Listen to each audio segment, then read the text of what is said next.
Not gonna lie, that looks weird. Sea of Stars is a new colorful turn-based JRPG in which we battle giant bosses in a fast-paced combat, explore the mystical world while doing a lot of parkour, and follow the story of two magical warriors and their chubby friend.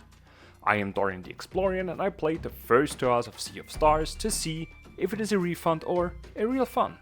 We start off with the choice of our main character, which at least in the beginning felt meaningless.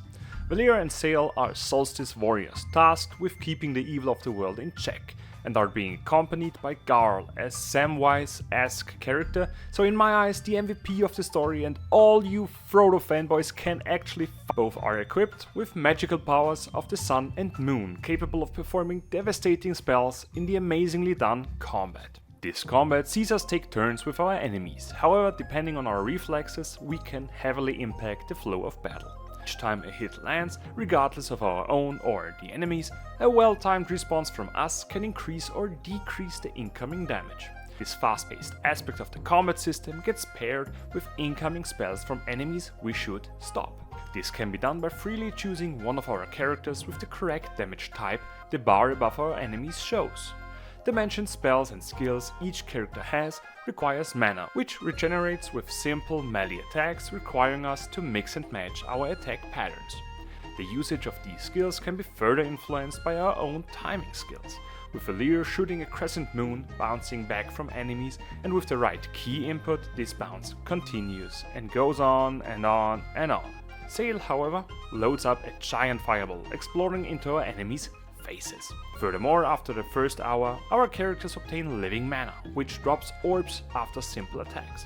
These balls of energy can be gathered for a powered up version of our next action, regardless of it being a normal attack, an offensive skill, or an enhanced healing spell.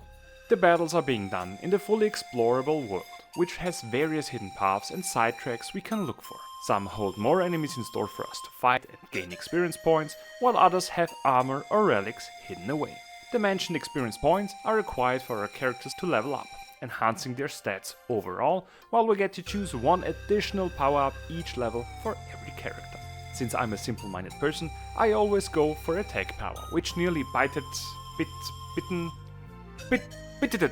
the word. It nearly bitted me in the ass once or twice, since the combat is actually rather challenging, especially with a lack of reflexes. After 2 typical for JRPGs over-the-top boss fights, I unlocked another mechanic of the magical duo, with the changing of the night and daytime. Depending on the current location, the usage of this ability can open new paths and shows even more exploration potential. After nearly 2 hours, our party gets flung into the world to unveil their destiny.